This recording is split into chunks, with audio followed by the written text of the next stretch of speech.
All right, we're back with part two of John Updike's A and P. So he is, again, he's a classic 19-year-old kid. I speak from experience at this boy, 19-year-old boy. He says about the girls, you never know for sure how girls' minds work. Do you really think it's a mind in there or just a little buzz like a bee in a glass jar? But you got the idea she had talked to the other two into coming into here with her. And now she was showing them how to do it. Walk slow, hold yourself straight, to kind of strut around the store, showing off her stuff. And also flouting the rules because she's a rich girl and, rules don't apply to her.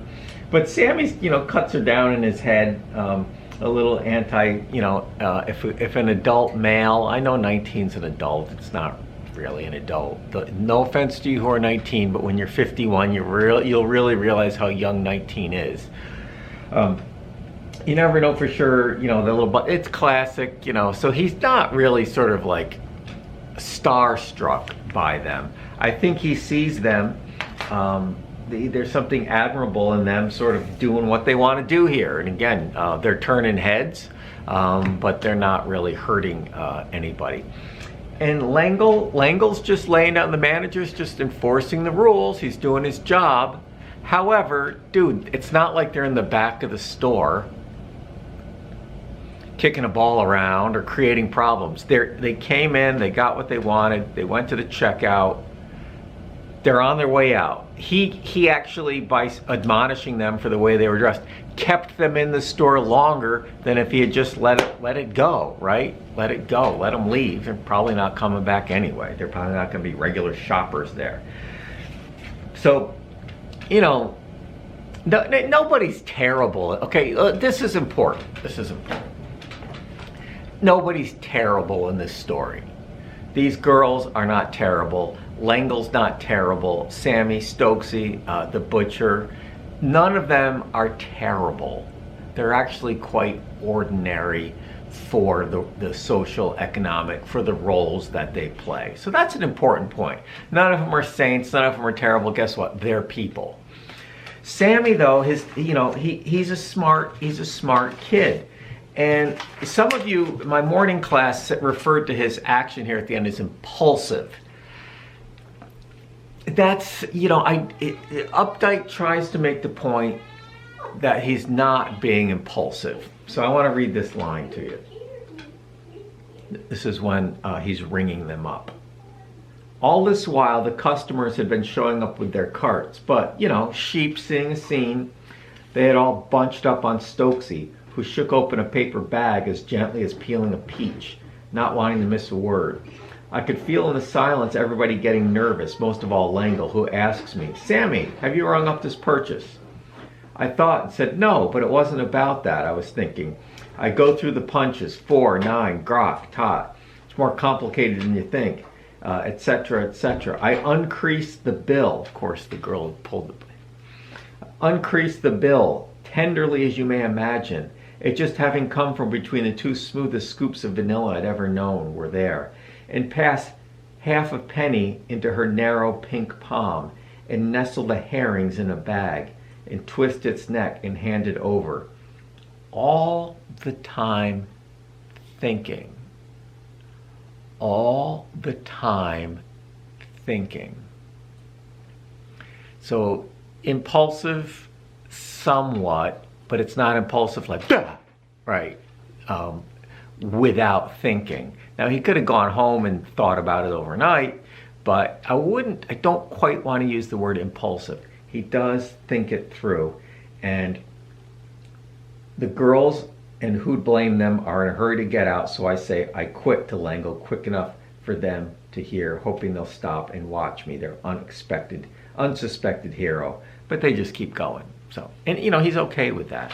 Then he goes out and there's people with screaming, crying kids out in the lot, and which is really not the life that he wants. He doesn't want to be just like everybody else.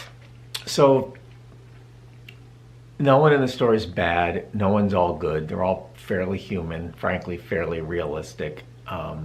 Nothing dramatic happens. Most of the literature we read, there's some moment. This is a 19-year-old who quits his job at the A&P. Now, it's interesting that he's 19, not 16. Do we know if he's in college? If he has other plans? I'm not sure. We don't know a lot. It's a very, very short story. L'Engle even tries to sort of, hey, are you sure you want to do this? You'll feel this the rest of your life, L'Engle says. And I know that's true too, but remembering how he made the pretty girl blush makes me so scrunch inside. I punch the no sale tab and the machine whispers people and the drawer splats out. One advantage, so then he can just sort of walk out. And he will feel it the rest of his life. And I think, and you can disagree, you are welcome to disagree, I think it's going to feel good the rest of his life. I think he's going to look back on this moment and say, I'm not participating in a system where managers of stores just want to enforce policies on girls who are just being girls. And why didn't he just walk into his office and, let it go, right? Let it grow. And as a teacher, sometimes when I was younger, I'd be like, this paper's a minute late. Is the paper good? Is the student learning? That's what matters. So this sort of pushing of policy, the mindless sheep that he observes in humanity, that he observes in the people who don't want to see the scene. I'd be stopping to watch the scene if it were me. He's not going to be like that. And maybe he'll have an ulcer by the time he's 60 because he's not just a mindless follower, but he is going to question authority, and he's going to do what he thinks and then feels is the right thing to do. And quitting this job before he goes another day closer to becoming Stokesy, another day closer to becoming L'Engle, he's out right there. So I leave it up to you whether you want to admire Sammy or not admire Sammy. I do think Updike is making the point that you really need to question your place and how much of a cog in a machine of society you want to be, how much of a wrench you want to be in society. Do you want to mess things up? Maybe it needs messing up. Or do you just want to be a thinker, right? Sammy thinks about this. He's a thoughtful, smart kid. And he's like, nope, I am not going to be a tool, right? Now, I know a lot of you do not understand the word tool as a metaphor. You think a tool is somebody who's stupid. No, a tool is someone who is in someone else's or a system's hand, right? A tool is someone who doesn't think for themselves. They're just operating as a wrench or a screwdriver that is in someone else's power, right? As a teacher, teachers who have to teach to the test, teachers who have to do what the state tells them to do, who can't teach from their heart what they want to teach, they might feel like a tool. And of course, there are far worse examples than that.